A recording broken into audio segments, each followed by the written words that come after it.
Hello, everyone. Hello, Wally. Hi everyone, I'm Marcos. Fantastic. Okay, well, we're continuing with our little series on the signs of the zodiac and medicinal plants which we might put into the signs. So this week we're doing Aries because we're proceeding in logical zodiacal order. Um, that's what I want to read first the description of Aries, which is the first thing I like to do.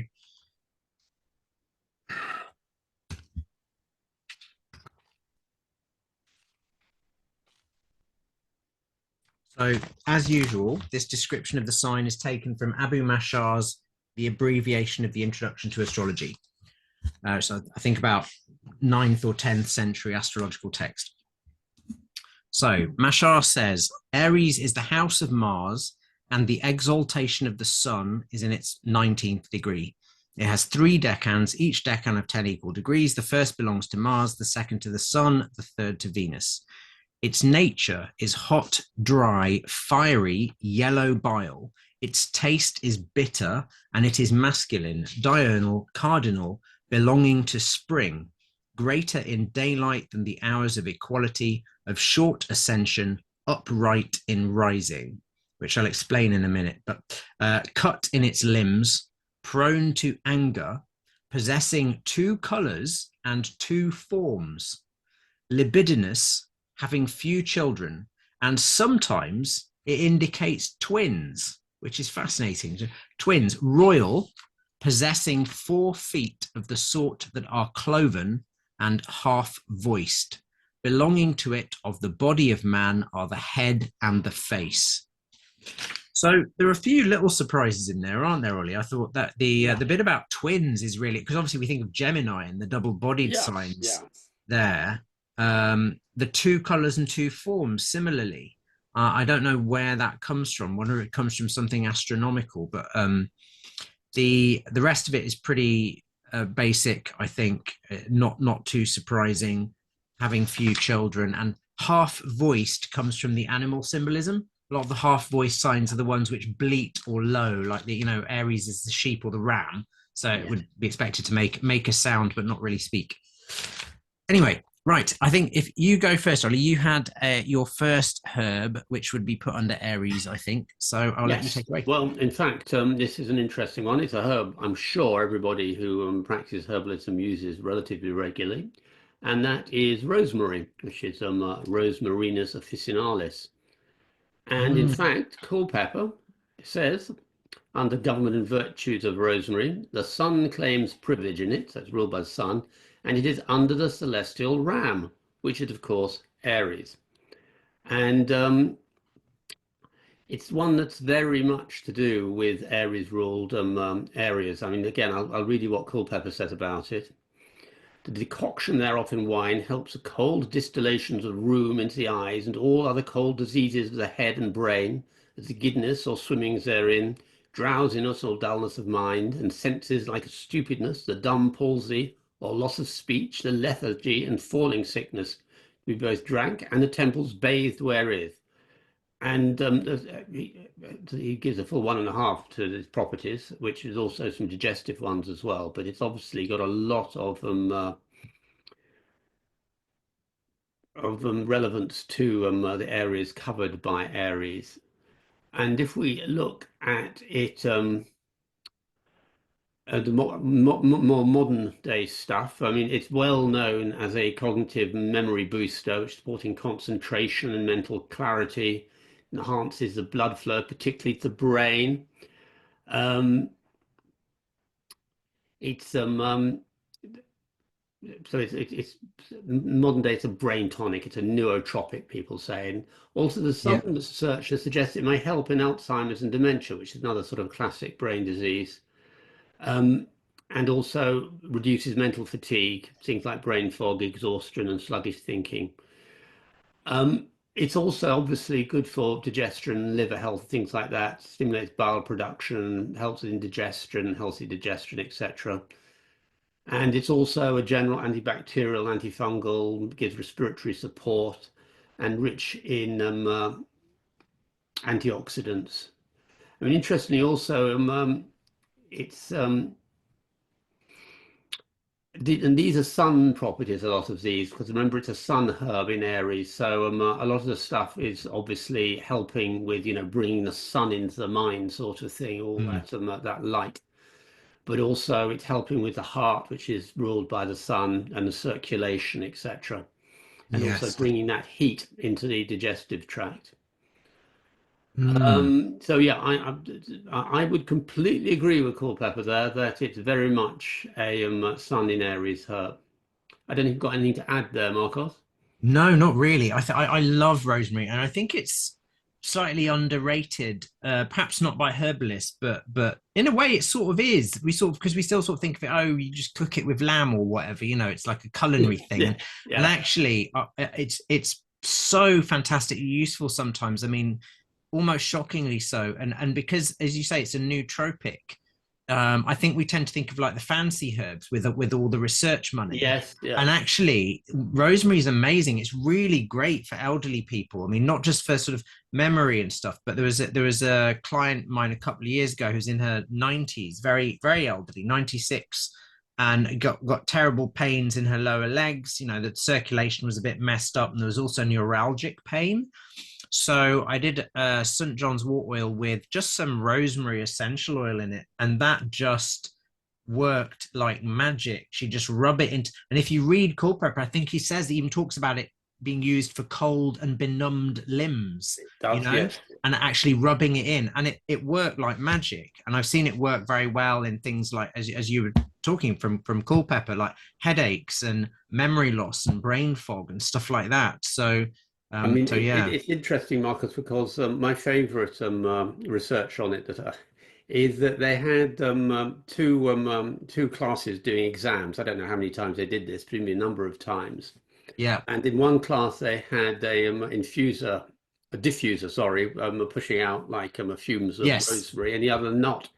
And statistically, the class with the rosemary did do better and had better They memory, etc., performed better etc. in their Yes, exam or I whatever. thought, wow.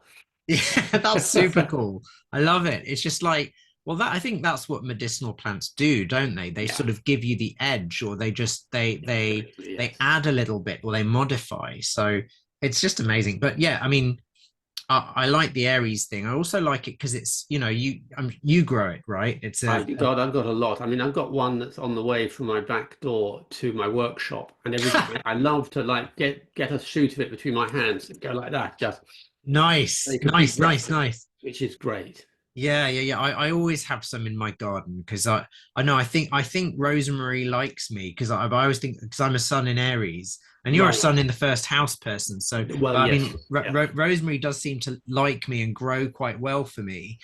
Some plants do and some plants don't. I feel there's certain Oh plants that I God, try and definitely. grow and Yeah. they just die immediately, and Rosemary goes mad. So it's great.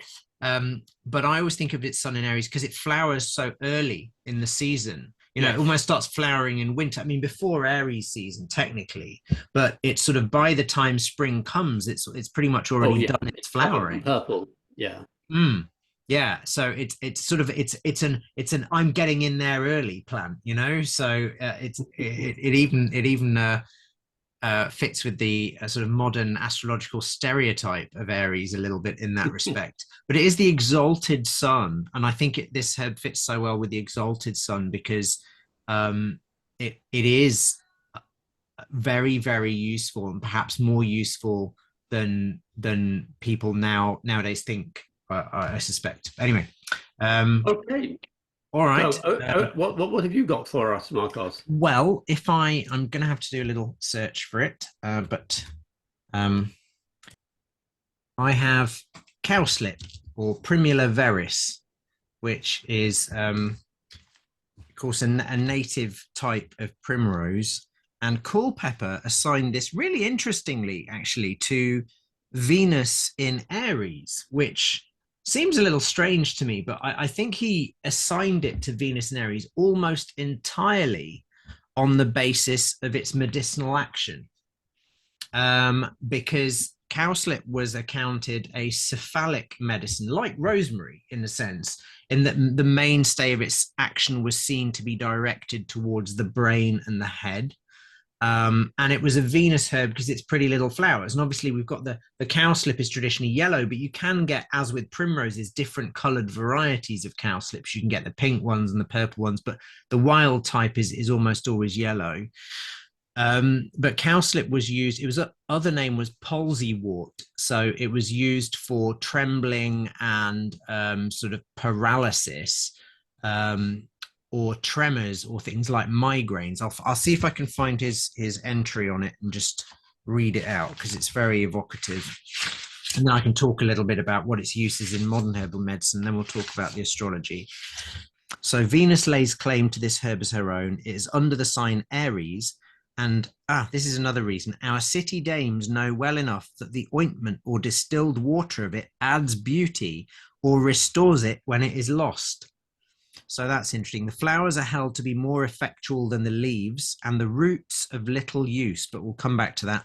An ointment being made with them takes away spots and wrinkles of the skin, sunburning and freckles, and adds beauty exceedingly. They remedy all infirmities of the head coming of heat and wind, as vertigo, ephialtes, I think that's nightmares, I'm not sure, false apparitions, frenzies, falling sickness, that's epilepsy, palsies, that's like post-stroke paralysis type thing, convulsions, cramps, pains in the nerves. The roots ease pains in the back and bladder and open the passages of urine. The leaves are good in wounds, and the flowers take away trembling. So it's interesting because the indications sound a bit more mercurial, but it seems to me that he assigned it to Venus because two things: the flowers and its use as a beauty enhancing thing, its use as a skin treatment, to sort of reverse or oppose aging. And the second indication, I suspect perhaps Venus and Mercury they're not enemies, but they have a certain antipathy in the tradition because Mercury has its fall in Pisces where Venus is exalted and vice versa. So it would be sort of seeing Venus as a sort of calming, assuaging agent here for things, for problems probably of a Mercury Mars nature, of inflammation of the nerves and sort of overactivity of the nerves. So his description of it being useful for wind in the head is very evocative, and I found very true. It does seem to be very useful for things like recurrent or sudden headaches, the palsywort, the migraines I've used it for, along with other herbs. Vertigo and dizziness, it's often used for other herbs, can be helpful for insomnia. It's just got this mild sedative action, and I suspect a bit of a nerve protective activity. So the symbolism here is he's using Venus in Aries as beautifying the face, Venus plus Aries, and Venus in Aries as mollifying or cooling down inflammation or irritation in the head and brain. So I think that's why the plant itself, while I can fully see the Venus rulership, doesn't necessarily scream Aries to me, except the only thing is the fact that primrose is another really early flowering plant. It's flowering in my garden now. It starts flowering even in Pisces season in the Northern Hemisphere a lot of the time. Yeah. And yeah, so it's another of those getting there before all the other plants kind of plant. So yeah, it's an interesting one. And then the roots, I think, were, in terms of the phytochemistry, the flowers have loads of sort of antioxidant flavonoids, and I suspect that the beautifying thing could do with more research, as could its effect on the nervous system, because my suspicion is that the flavonoids will probably cross the blood-brain barrier, and they'll probably also penetrate the skin to a certain extent and may well reduce inflammation and cellular degradation in some way. Right. That would be my suspicion. I don't know. I have no receipts to back that up.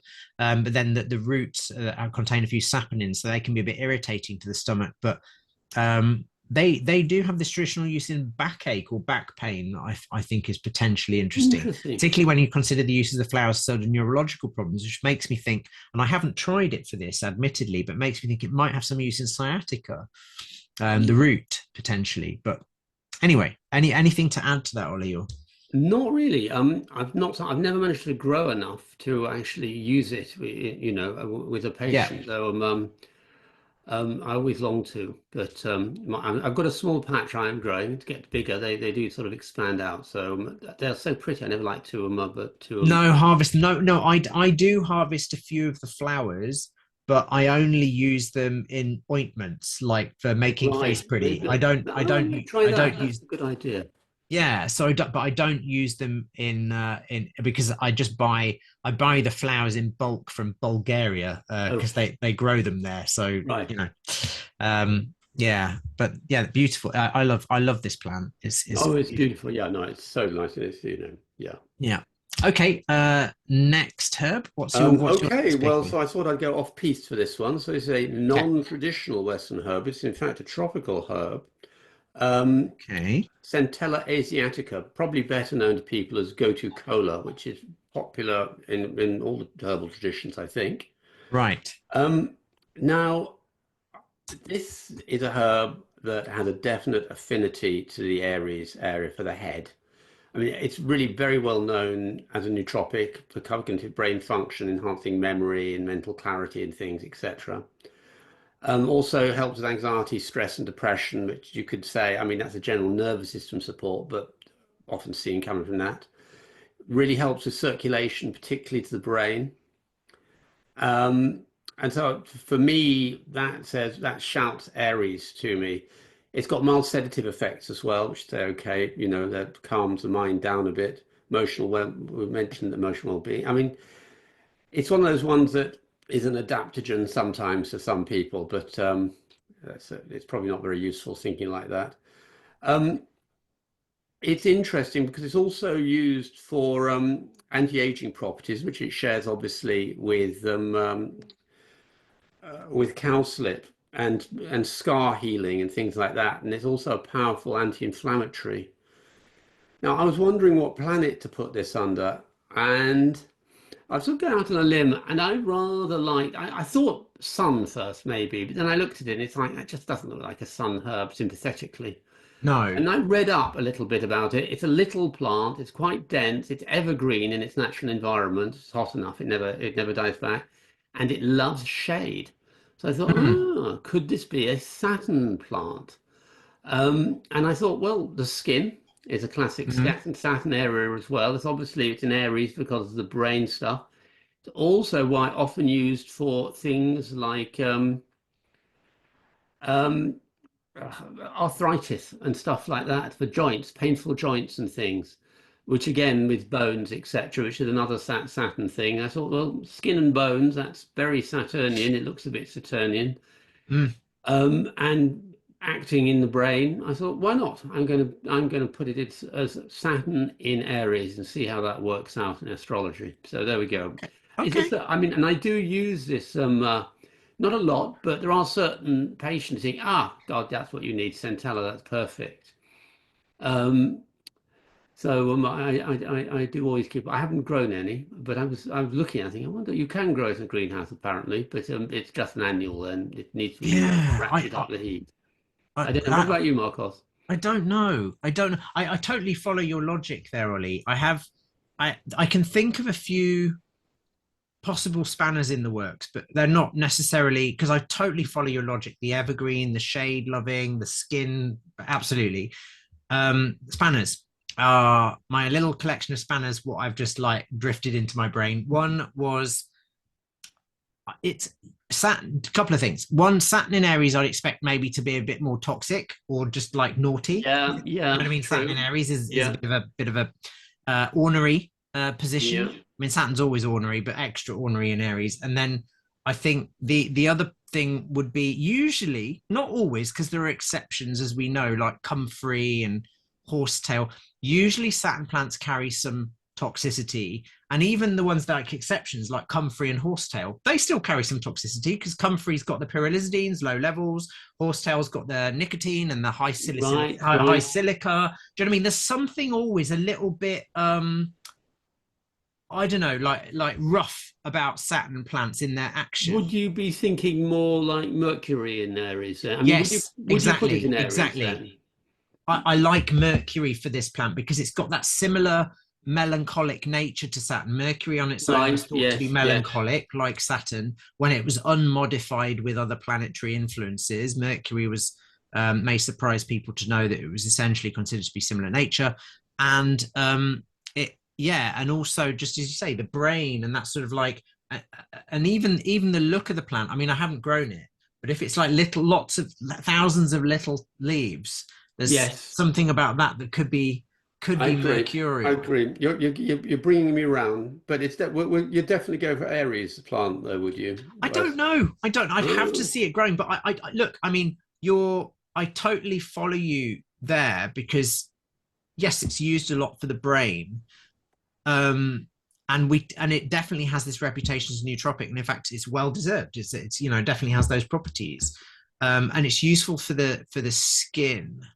I don't know. I'd need it, it's one I'd need to sit with I know it's a for. tricky one, isn't it? It is, but I like the idea of the Saturn in Aries. I just think Saturn plants are always, for me, they're always just gonna there's always gonna be something about them. Do you know what I mean? Like with Saturn plants, there's always something. It's like, you just might not see it.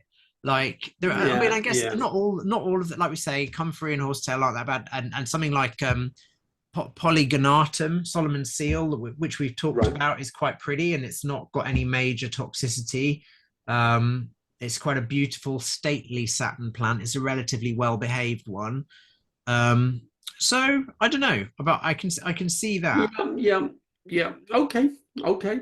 Yeah, and the And use so for leprosy, of course, some of its traditional uses are used for very classically used for leprosy in Indian medicine. That's a very Saturnian it certainly is. Yes. affliction, if there ever was one. Um, so I do wonder if it might be Mercury in a Saturn ruled sign, something like Uh, that.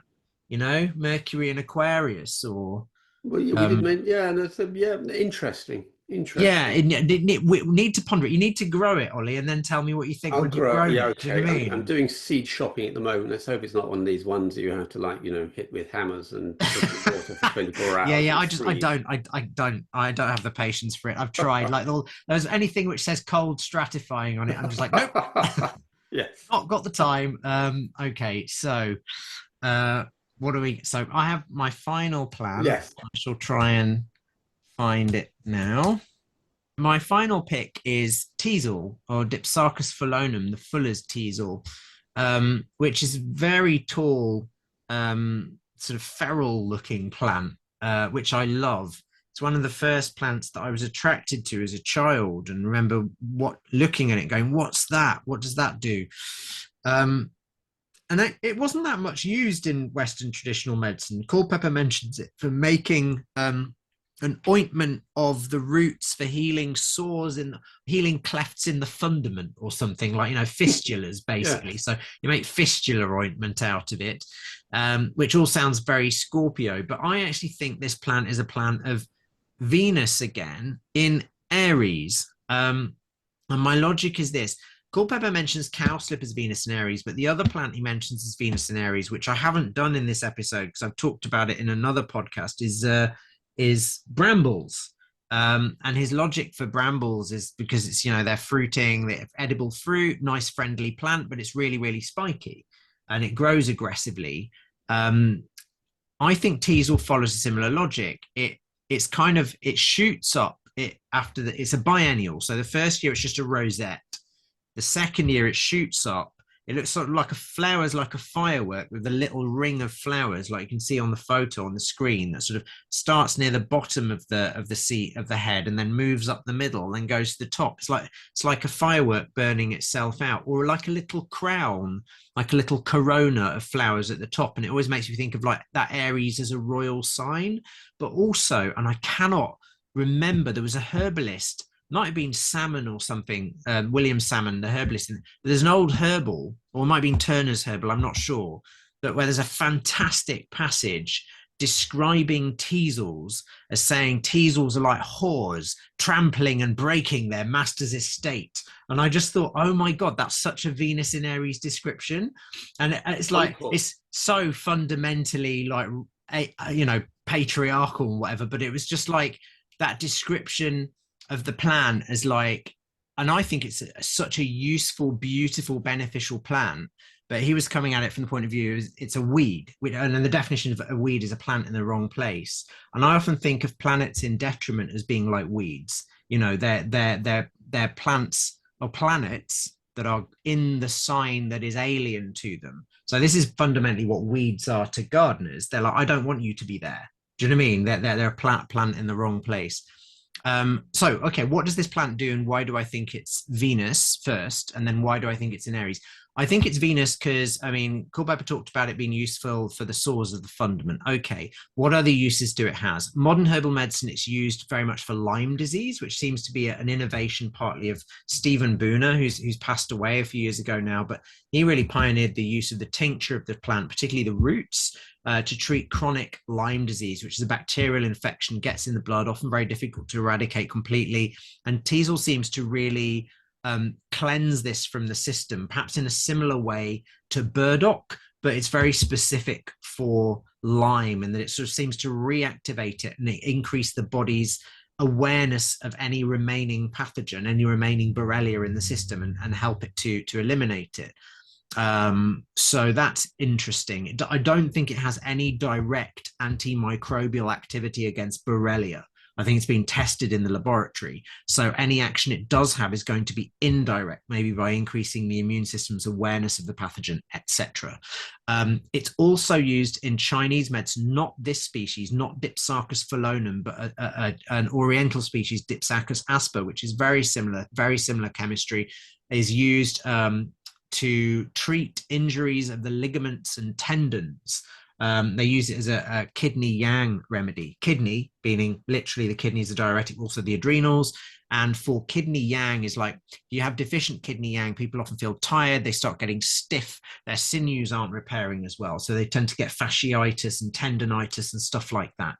So it was, and I used teasel very effectively in a client a few years back who was an ex paratrooper, I think, in his 50s, and in common with anyone else who's been like a hard drinking, hard living, like elite army person in their youth, was totally battered, probably had every bone in his body broken at least once, and was getting lots of stiffness and pain in his knees and his hams, as they would be called, the sort of thighs and upper legs. Teasel really helped. As part of the prescription, it eased things up a lot. So I think the Venus element is there because it's sort of got this assuaging, mollifying, cooling thing. And I think the Aries comes in its spiky appearance. In fact, it has this little coronet. Again, it sort of it shoots up. And yeah, I don't know. I mean, the only other thought I did have with the use for the fundament, as in the fistulas or whatever, is it may be a herb of Venus in Scorpio. If it's a Venus herb, it's definitely got a martial aspect because it's spiky, it's aggressive looking, whatever. But I think I'd probably lean towards Aries because of the way it's so upright, and the way it grows so rapidly. Oh, and the other thing, and it was thought for many years to be a partly carnivorous plant, because the flowers catch water, and the water was often used to, and this is an Aries signature, to beautify that, to cleanse the eyes. The water collected in teasel cups after rain was thought to be especially efficacious for eye inflammation, and that's an Aries signature because it's in the head. Of course, yeah. And it was thought that the plant, because it grew up so quickly, must be getting nutrition from the insects that drowned in the cups, because when you look at the teasel cups, it catches the rain, and then the rain stays there for like literally days or even weeks after everything else has dried up. So it holds the water, and then it grows so quickly. But more modern research has showed that it probably isn't. And what's so spectacular about this plant, it has such shallow roots for such a tall plant. So yeah, you can tell by how I'm banging on about it that I love it. I think the Aries signature is its energy is all up top. It grows quickly. It's spiky. It has some actions on the eyes, and the Venus signature is the sort of cooling nature of it, the way it makes things more pliable. And if we think about Venus in Aries, my final point, Venus in Aries would be also, Aries is the head, yes. Venus is all the Venus bits, like the genitals and the breasts and the throat and all that. Venus in Aries would be Libra. It would be the lower back, using Saunders's system, because Aries is the 7th sign from Libra, and it would also be Pisces, the feet. Well, teasel doesn't have any action directed towards the feet that I know of specifically, but it certainly has action directed towards the lower back, in that it was used for back pain and kidney problems and that sort of thing. So yeah, and just to Nice. go back to some of the earlier plants we mentioned, I was thinking about rosemary. It doesn't work so well for, because Sun in Aries would be equivalent to Sagittarius using Saunders system, which is the hips and thighs. And as we know, there aren't that many plants that act directly on the hips and thighs. I mean, it's a pretty niche area. But for cowslips, I do think there's something to be said for the action of the roots on back pain, and Venus in Aries. That'd be another argument for that being a Venus in Aries plant, I think. Um, anyway, I mean, I'll stop there. I could bang on. Any thoughts, Ollie, on that one? Yeah, I mean, I don't use teasel, but I often mean to. Mm. But where I live in East Sussex, we're quite near Lewes, a town which used to be a centre of wool production because it's all sheep around here. It was in medieval times. And teasel, which is from the name because it's phelonium, was used by fullers to brush Hence the so you name. make your Yeah, of wool course, fabric. of course. And Yeah, then you'd use your dried heads, the spiny dried heads of the teasel, to brush it to make it softer and fluffier, which of course is a very literally Venus thing. carding wool taken from sheep or lambs or Aries animals. Exactly. So it's Venus on Aries, making everything softer and fluffier. And Oh, the odd good thing, catch, Ollie. Thank you. and Yeah. they're not just slightly autobiographical.